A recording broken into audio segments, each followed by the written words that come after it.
So the other team we should probably talk about is, of course, Spirit. They are the revelation of the major.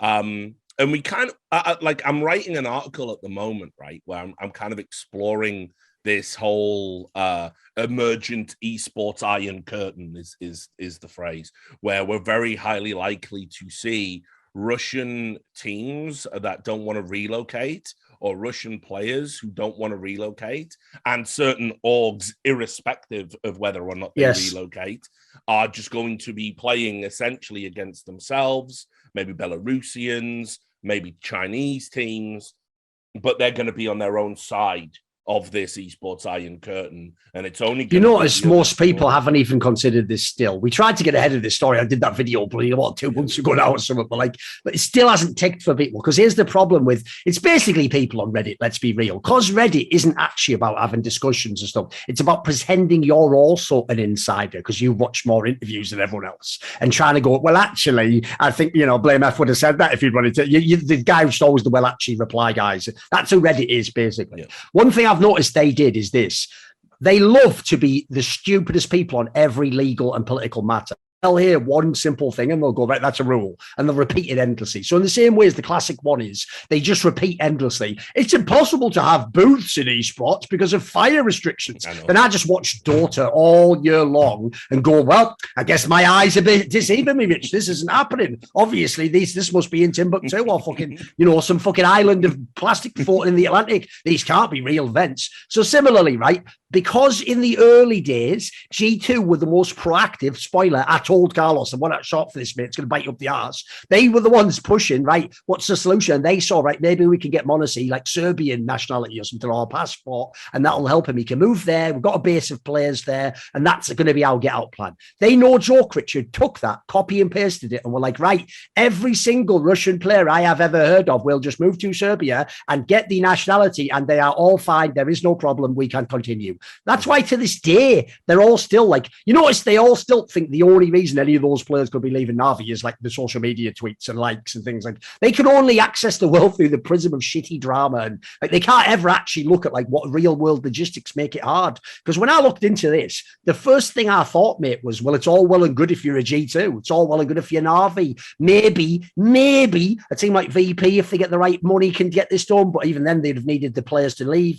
I actually personally think almost everyone below that is in deep shit. And I personally think the Spirits, the Entropics, the phase, like the Forzas of the world, I really wonder what's happening to these guys. Some part of me feels like it's like you said, they're just going to be in an alternate circuit where they don't interact with what we consider Counter-Strike, essentially, and we'll just essentially have the memory hole they ever existed up to the moment when it happens, whenever it sounds like it's going to be in the summer. So I get the vibe there's not going to be an out for a lot of these people. Yeah, and what's also worth noting is, we've already seen, again, just to come YM Dallas briefly, but not explore it in depth. Look at the visa shits there, exactly. Yeah, I mean, like America, start. The American esports space is moving away from Counter-Strike. We can feel that. Absolutely. I mean, everyone's going balls deep in Valorant.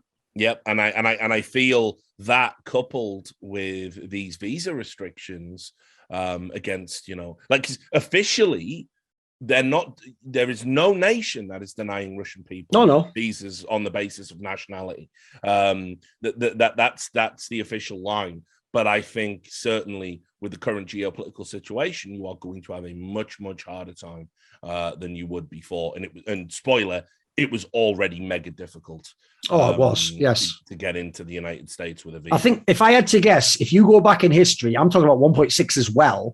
If you go and look at big American events, they are the most famous events ever for having to have stand-ins for CIS players. Like we're talking about even the Navis of the world have had to go with stand-ins. Like actually, funnily enough, people like Snacks himself have missed events in America in the past.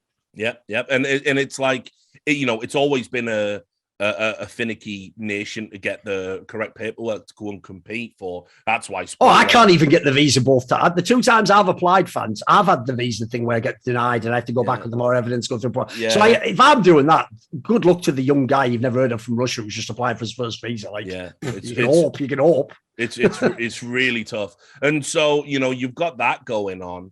And you have to start wondering, like, what is the benefit? You know, what is the benefit to even going to those American tournaments in the first place? Where, again, I'm going to be very surprised if Dallas is a sellout.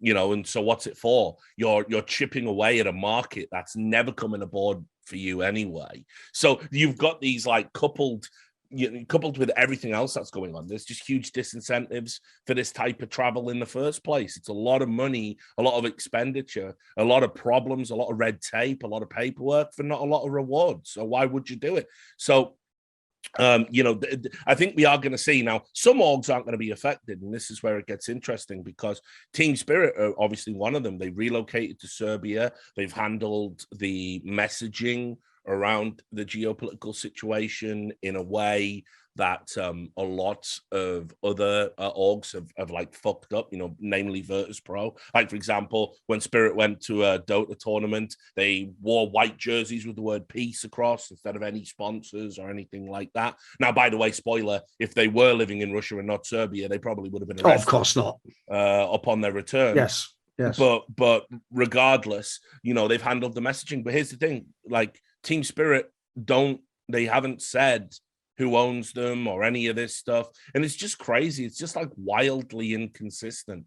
So I'm kind of like trying to cobble it all together and trying to make sense of it, because I don't know what's going to happen to the CIS region.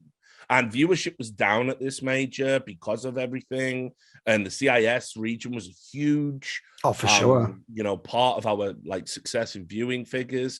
I feel that Na'Vi's business approach has maybe made some of their Russian fans not want to support them anymore. Understandably. And don't get me wrong, it's misguided, but you know how. No, but that's how people are going to emotionally react, of course. Yeah, yes, that's why it's understandable. Yeah, it's human nature, unfortunately. Yeah, and it's, you know, there's a lot going on. There's like, so for me, there's almost like a special poignancy to this Team Spirit performance, because you have to wonder, you know, whether you'll ever see anything sort of like this again.